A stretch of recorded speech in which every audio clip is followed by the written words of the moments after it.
Bonjour, cette vidéo pour vous présenter une synthèse de toutes les études qui ont été réalisées concernant le rapport que les enfants ou les adolescents peuvent entretenir avec les écrans. Tout d'abord, je voudrais attirer votre attention sur ce qu'on appelle les paniques morales. Les paniques morales, c'est ce qui nous arrive actuellement concernant l'utilisation des écrans par les enfants ou les adolescents. Il y a, dans les années 30, eu des paniques morales autour du flipper. Aussi étonnant que cela puisse paraître, on a estimé que cet objet, cette pratique chez les enfants, pouvait, développer chez eux des comportements déviants. Dans les années 40, on a estimé la même chose concernant les émissions radiophoniques sur les crimes. Dans les années 50, ce sont les comics books, donc Superman, Spider-Man, etc., qui étaient sous le feu des critiques. On pensait que ces lectures-là pouvaient avoir des effets très néfastes chez les enfants et puis les abrutir en définitive. Il y a eu dans les années 80 les jeux type Donjons et Dragons, dans les années 90 les jeux vidéo qui ont provoqué des paniques morales importantes, et aujourd'hui on parle des écrans et on en parle souvent avec cette fameuse panique morale. Le problème de la panique morale, eh bien, c'est que ça empêche de prendre une distance scientifique et d'accéder aux recherches scientifiques puisque sont propagés principalement les effets d'annonce choc. Tout d'abord, avant de commencer, on va définir ce qu'on appelle un écran. Un écran, c'est une interface entre un observateur passif ou rendu actif et un ensemble infini et permanent d'images, de messages, de connaissances, d'émotions aussi, de mise en relation et de stimulation comportementale. À partir de cette définition, on peut dire que les écrans, c'est la télévision, la tablette, l'ordinateur, le téléphone, les montres connectées, mais aussi les tableaux d'affichage dans une gare par exemple, ou les affichages publicitaires, etc. Avant toute chose, et pour revenir sur certains livres qui ont déjà été écrits, comme La fabrique du crétin digital de Michel Desmurger, Michel Desmurger parle beaucoup de temps d'écran pour montrer la catastrophe que serait la pratique des écrans par les enfants. Scientifiquement, il faut d'abord tordre le cou à 3 mythes concernant cette idée de temps d'écran. Tout d'abord, le mythe qui consiste à dire que parler de temps d'écran en science, ça a du sens. Or, il est presque impossible de dissocier le temps d'écran du temps réel passé avec les humains. Par exemple, quand on est avec une autre personne et qu'on commente un article qui est numérisé, est-ce que c'est du temps d'écran? Est-ce que c'est du temps réel? Est-ce que c'est du temps de conversation? Est-ce que c'est la même chose que de prendre un journal et puis de parler d'un article? Bref, cet exemple, on pourrait le multiplier dans de nombreux cas.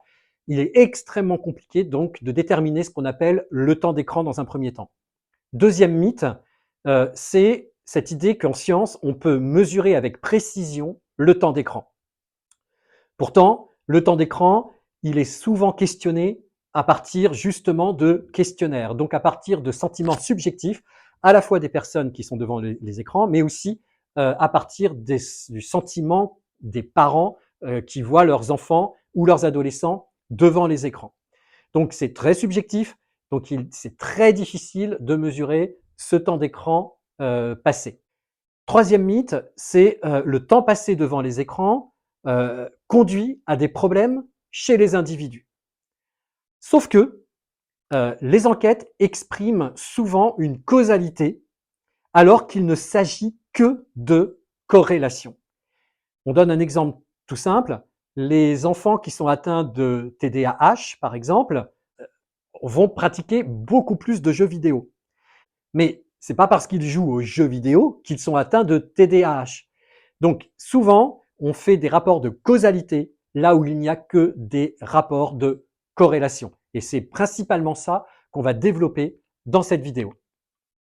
Donc, aujourd'hui, on assiste à une énième panique morale concernant nos enfants, panique morale qui stigmatise une jeunesse et qui stigmatise aussi leurs pratiques. Cette panique morale empêche de prendre en compte ou d'entendre les études scientifiques qui sont extrêmement nombreuses dans ce domaine, qui, par exemple, nous montrent une très faible causalité voire une absence, entre temps d'écran et développement de langage. Par exemple, c'est ce qu'on entend beaucoup, eh bien, les études montrent qu'il n'y a pas de rapport de causalité. De la même manière, cette panique morale envisage le pire pour nos enfants et que l'on appelle, concernant leur génération, le crétin digital ou le décérébré numérique.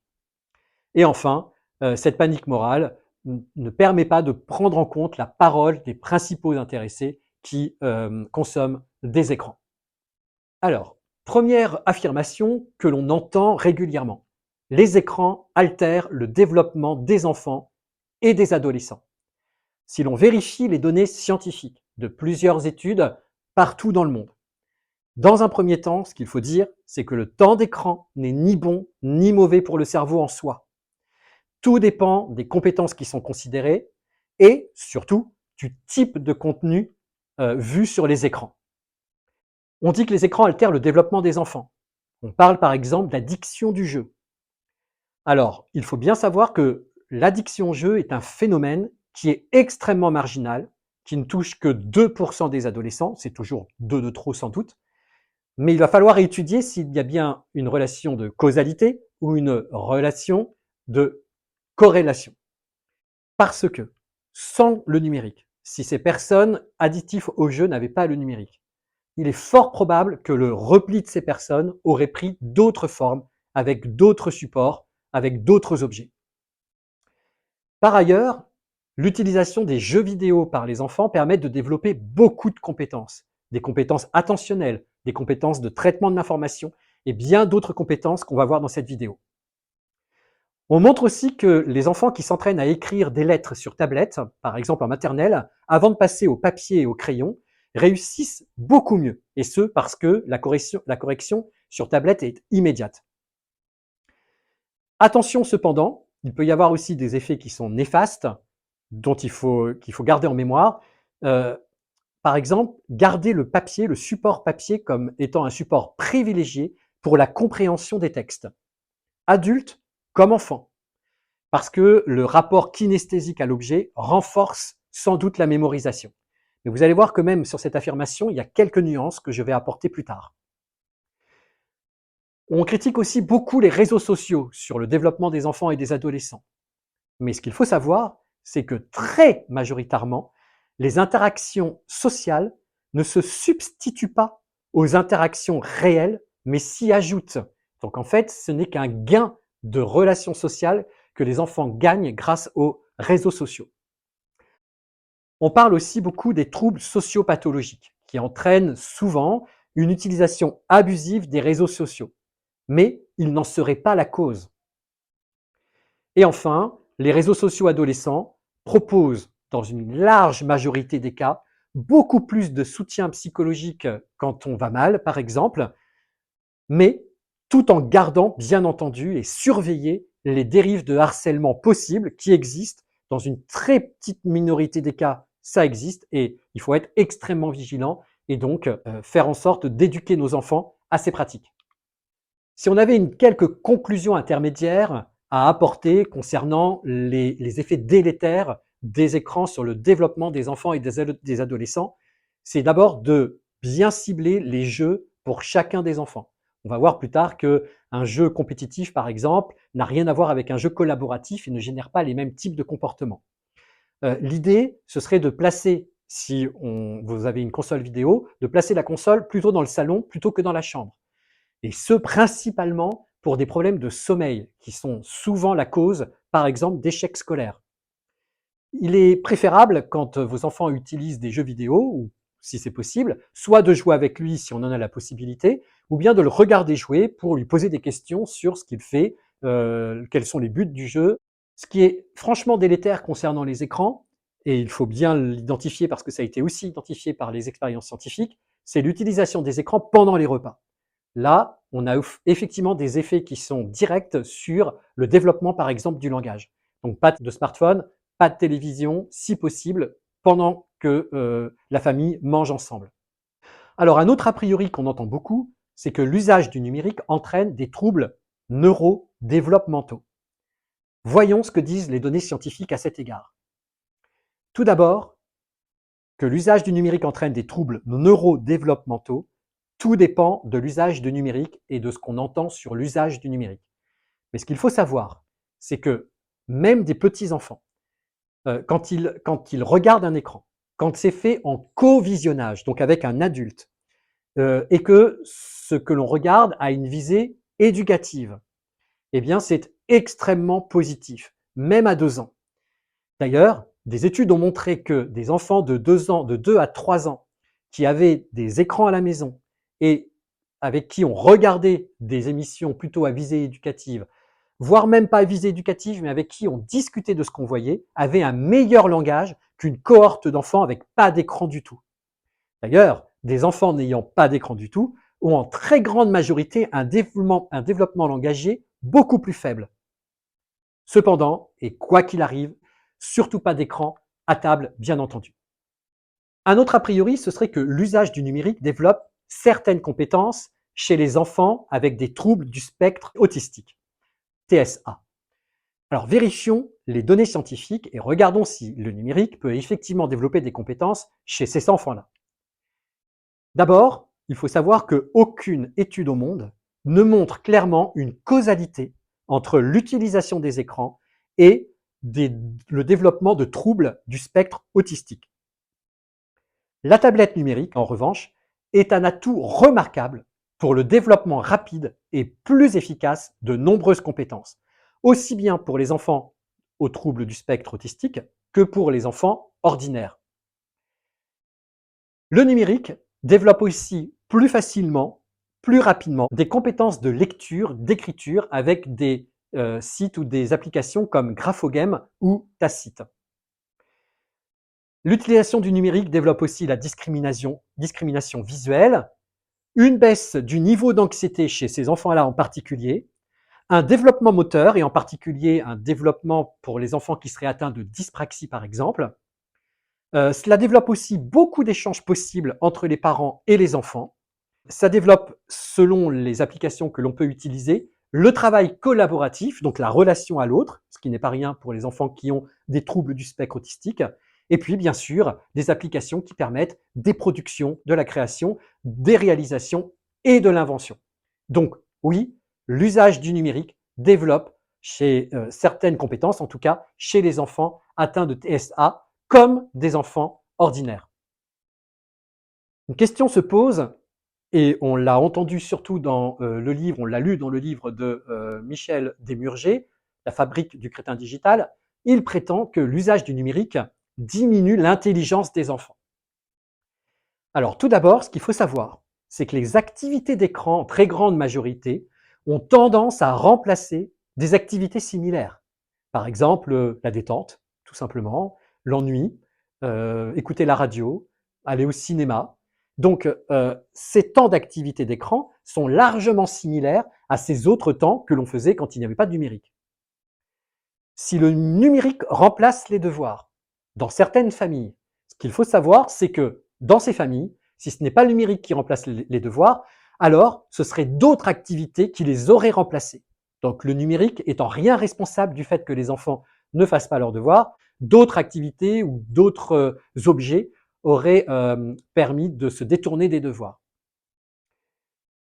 Les effets des écrans sur l'attention maintenant, si on est toujours avec cette idée qu'il y a une baisse de QI avec l'utilisation des écrans. Eh bien, en fait, il est absolument négligeable. La baisse d'attention est négligeable pour les enfants qui passent quelques heures sur les écrans. Il existe bien, par contre, une littérature scientifique mettant en relation le numérique et l'intelligence. Et les conclusions sont positives, ou au pire, elles sont nulles. Pourquoi? Eh bien parce que quand on utilise du numérique, et en particulier quand on utilise l'environnement Internet, mais aussi l'environnement des applications, mais aussi l'environnement des jeux vidéo, eh bien en fait, on aide les enfants très vite à manipuler une somme de symboles qui est absolument considérable. D'ailleurs que certaines fois, des personnes âgées n'arrivent pas à manipuler parce qu'ils n'ont pas été justement rompus à l'utilisation de ces symboles, mais aussi développement du raisonnement logique, quand on doit travailler par exemple par arborescence ou quand on doit chercher de l'information, et puis aussi aide à changer de perspective visuelle aussi. Donc, l'usage du numérique diminue-t-il l'intelligence des enfants? Non, peut-être même au contraire. Il faut se demander aussi si il est vrai, comme on peut l'entendre chez Michel Desmurger, mais comme chez d'autres scientifiques ou d'autres journalistes, est-ce que le QI baisse-t-il réellement en France aujourd'hui? La réponse est catégoriquement non. Cependant, cette affirmation fait écho très favorablement dans la société pour faire des corrélations souvent politiques. Quand on dit que le QI baisse, c'est souvent parce que derrière, on veut faire passer un message politique. Par exemple, certains vont dire les femmes ne devraient pas travailler, elles font des enfants trop tard. Donc, et voilà la raison pour laquelle le QI baisse. Il faudrait que les femmes retournent au foyer, travaillent moins et s'occupent de leurs enfants. D'autres vont dire le QI baisse et derrière, il y aura l'idée politique de dire que c'est parce que l'immigration en est responsable. D'autres vont dire que ce sont les pesticides, donc avec un autre projet politique. Certains vont dire que c'est la réforme de l'orthographe qui fait baisser le QI. On a entendu aussi ce genre d'affirmation. Et enfin, d'autres diront que l'utilisation du numérique fait baisser le QI chez nos jeunes enfants, chez les adolescents et plus tard chez les adultes. Mais il faut bien savoir que dans le monde, une seule étude scientifique d'un scientifique eugéniste de surcroît conclut à la baisse du QI en France. Et cette étude a été faite sur 79 personnes. Et pourtant, c'est cette étude qui a été reprise moult fois et qui se propage comme une traînée de poudre. Il y a eu des méga-analyses qui ont été réalisées, c'est-à-dire là, on a compulsé, on a réuni les études faites dans le monde entier, études menées sur 4 millions de personnes et qui concluent que le QI progresse très vite dans les pays en voie de développement. Ils sont en train de rattraper un retard par rapport aux pays développés et que le QI progresse très faiblement dans les pays développés. Mais il progresse. Mais en aucun cas, le QI baisse. L'utilisation des écrans a des conséquences sur la famille et la parentalité. Ça, c'est vrai et ça a été identifié. L'utilisation des écrans provoque de nouveaux problèmes à gérer pour les parents, sans comparaison possible avec des repères passés, puisque eux-mêmes n'ont pas eu l'utilisation de ces outils. Il faut bien savoir que les écrans, il y a un double langage les concernant. Les parents à la fois s'inquiètent de l'utilisation des écrans par leurs enfants et en même temps, l'utilisation des écrans ou la présence des écrans à la maison est bien pratique pour les parents parce qu'ils aident à fixer les enfants au foyer, comme la télévision a aidé à fixer les maris au foyer. La victime de l'utilisation des écrans, c'est l'organisation de la vie collective en famille, celle que l'on s'imagine des années 60 ou 70. Mais ce qu'il faut bien comprendre, c'est que les écrans accompagnent un mouvement d'individualisation depuis longtemps entamé, depuis longtemps commencé. Les écrans ne sont pas la cause de ce mouvement d'individualisation, ils ne font qu'accompagner ce changement. Il faut bien savoir aussi que dans les familles, si les parents s'inquiètent de l'utilisation des écrans par leurs enfants, les pratiques des écrans des parents prédisent les pratiques des adolescents. Donc souvent, c'est le modèle des parents qui induit la façon dont les enfants vont utiliser le numérique. Cependant, la présence d'écran et de numérique à la maison génère de nouvelles formes de liens auxquels on s'habitue progressivement. Par exemple, des pratiques en coprésence, se commenter des vidéos, se commenter des articles, se faire écouter des musiques, par exemple, ou des extraits de films, par exemple, des liens père-fils qui vont changer, qui vont se moduler en jouant, par exemple, ensemble à la console. Des relations sœurs-frères aussi, où on va parler du dernier influenceur ou du dernier article qui a été lu entre frères et sœurs. Cependant, il faut toujours être dans une très grande vigilance, quand bien même ça ne concerne que 2% des adolescents, sur les pratiques excessives de la pratique d'écran par les enfants. C'est à surveiller, bien entendu, et être extrêmement vigilant, car la pratique excessive a des conséquences sur la santé mentale, la santé sociale et la santé relationnelle. À ce propos, étudions maintenant l'a priori qui consiste à dire que les écrans ont des conséquences sur la santé psychique et la santé physique des enfants. Parlons d'abord du surpoids. On entend souvent que l'utilisation des écrans génère de l'obésité par exemple? Eh bien, il faut savoir qu'aucune étude ne montre un lien de causalité entre le temps d'écran et l'augmentation de l'IMC. En fait, dans ces situations où l'IMC augmente, il y a bien d'autres facteurs qui entrent en jeu. Donc c'est un élément parmi beaucoup d'autres. Cependant, il y a un lien qui a été mis en évidence entre le temps de télévision et l'augmentation de l'IMC. Et c'est le seul écran avec lequel on a pu identifier une relation claire. Tous les autres types d'écrans ne génèrent pas une augmentation de l'IMC. Ce qui est intéressant, c'est de proposer aux enfants à la fois des temps d'écran, comme du jeu vidéo par exemple, des activités sportives, du travail scolaire bien entendu, et favoriser les relations sociales dès que possible. La pratique des jeux vidéo, comme toute autre activité à haute dose, est absolument préjudiciable. Donc en tant que parent, en tant qu'éducateur, c'est absolument là-dessus qu'il faut essayer d'agir avec nos adolescents et avec nos enfants, de façon à ce qu'ils ne soient pas comme les 2% de ces adolescents qui ne peuvent plus se passer d'écran, par exemple. Mais le problème est exactement le même concernant le sport. Pratiquer du sport à haute dose est tout aussi problématique que de pratiquer l'écran à haute dose.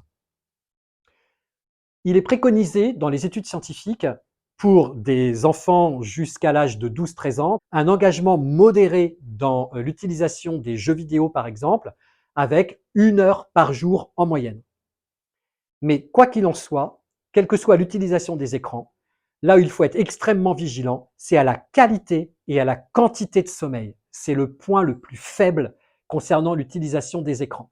Il faut être extrêmement vigilant à la qualité du sommeil, donc éviter l'utilisation des écrans, surtout des utilisations de jeux vidéo assez actifs où on agit beaucoup, où on a beaucoup de frustration, dans lesquels on est en compétition avant de s'endormir. Et attention à la quantité de sommeil, c'est la raison pour laquelle il est préconisé d'avoir des consoles de jeux, par exemple, dans le salon, de façon à ce que les enfants ne jouent pas discrètement, secrètement et empiètent, entament leur capital sommeil. Le contenu des jeux vidéo aussi, ou de ce que les enfants consomment, est primordial sur leur santé psychique. En particulier, les jeux compétitifs ou les jeux frustrants peuvent générer des attitudes violentes chez les enfants. Et ce ne sont souvent que ces jeux-là qui génèrent ces attitudes que l'on connaît tous quand on est parent d'adolescents, avec des adolescents frustrés, quelquefois agressifs, qui changent du tout au tout. Et c'est souvent ces enfants qui jouent à ces jeux compétitifs, qu'on ne retrouve pas quand les enfants jouent à des jeux collaboratifs, par exemple. Mais ce n'est pas l'apanage des jeux vidéo ou des jeux numériques sur écran. Il en est de même avec les parents, par exemple, qui soutiennent leurs enfants dans n'importe quel type de sport. Certains peuvent devenir agressifs, frustrés et avoir des comportements déviants, même dans les tribunes. Qu'en est-il maintenant des écrans et des apprentissages? Donc c'est très important pour les enseignants, par exemple, d'avoir des retours scientifiques à ce sujet. D'abord, il faut savoir que l'utilisation des écrans à l'école est une peur récurrente. Par exemple, l'introduction des calculatrices dans les années 80, l'introduction de la télévision, l'introduction de l'ordinateur et des tablettes numériques aujourd'hui ont suscité systématiquement des peurs et à chaque fois. 42 études au monde ont montré que l'usage, par exemple, de la calculatrice augmentait les attitudes positives envers les mathématiques et de meilleures performances chez les élèves. Donc, il ne faut surtout pas mettre ces outils de côté. Ils sont essentiels pour développer l'intérêt, la motivation, voire même aussi, bien sûr, les compétences mathématiques. Les logiciels, eux, n'apportent des effets positifs que dans un contexte constructiviste. Si vous êtes dans un rapport à la pédagogie qui est un rapport plutôt traditionnel, où c'est l'enseignant qui apporte l'information et les enfants qui doivent la retenir, puis s'entraîner, puis ensuite être contrôlés, l'utilisation des logiciels n'aura strictement aucun intérêt. Ils n'ont de l'intérêt que dans un contexte constructiviste, où ce sont les enfants qui vont agir, qui vont être actifs, qui vont être en recherche d'informations, qui vont être en situation de création, d'invention, de réalisation. Si vous êtes dans un contexte pédagogique plutôt traditionnel, il est absolument inutile d'introduire le numérique. Les écrans et les apprentissages. Il faut bien entendre que les études scientifiques nous montrent que le papier est encore dans certains domaines supérieur à l'utilisation de l'écran. Quels sont ces domaines? Eh bien, par exemple, lorsque vous allez demander aux élèves de lire des textes explicatifs, les enfants vont avoir tendance à traiter ces textes explicatifs, quand c'est sur support numérique, comme un document Internet.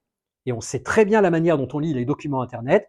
On lit le titre et on survole très vite le contenu. Les enfants vont avoir tendance à transposer ces compétences-là sur, par exemple, des liseuses ou sur des textes explicatifs numériques. Là, dans ce contexte, il vaut mieux donner des textes papier quand il s'agit de textes explicatifs. Et surtout, pour les enfants les plus faibles de la classe ou ceux qui ont des contraintes temporelles. Si vous avez des contraintes temporelles, que l'enfant est en difficulté de lecture, alors l'usage du numérique est plutôt en sa défaveur dans ces conditions exclusivement. Par contre, il y a une égalité parfaite entre l'utilisation d'une liseuse et d'un livre papier pour les textes donc narratifs. Quand il s'agit d'un texte narratif, il n'y a pas trop de différence. Quoi qu'il en soit, il y a une supériorité dans tous les cas de l'écran quand la lecture est accompagnée d'un adulte. Quand vous avez quelqu'un qui est un père ou un expert ou un enseignant, dans ces cas-là, tout type de lecture est bien plus efficace quand elle se fait sur écran. Qu'en est-il maintenant de l'introduction des tablettes et de l'apprentissage? Eh bien, ce qu'il faut savoir, c'est que les tablettes motivent très positivement les élèves. C'est un outil qui a l'approbation de tous les élèves. Il y a une facilité d'usage dans tous les domaines, sauf l'écriture sur clavier qui est compliquée pour les enfants. C'est peut-être à ce moment que les enfants prennent plus de temps. On ne gagne pas de temps en fait à écrire sur clavier. Et en même temps, on doit préparer les enfants à pouvoir un jour taper sur clavier et écrire plus vite que si ils écrivaient à la main. Les tablettes ont une utilité très positive dans l'apprentissage des mathématiques, des sciences, de la lecture et aussi pour l'augmentation du vocabulaire. En tout cas, 14 études sur 19 le montrent dans le monde. Les autres études ne montrent pas d'effet délétère, mais montrent un effet neutre. Alors, il faut bien entendre que toutes les applications ne sont pas efficaces. Il faut être éclairé, les choisir avec intelligence. Le contexte pédagogique influence très largement la qualité de l'utilisation de ces applications, nous l'avons vu tout à l'heure, quand il y a un adulte qui est là pour guider, accompagner, interagir. Un adulte ou encore une fois, un père ou un expert. Voilà donc la synthèse de l'ensemble des données scientifiques que nous avons pour le moment sur l'utilisation des écrans par la jeune génération.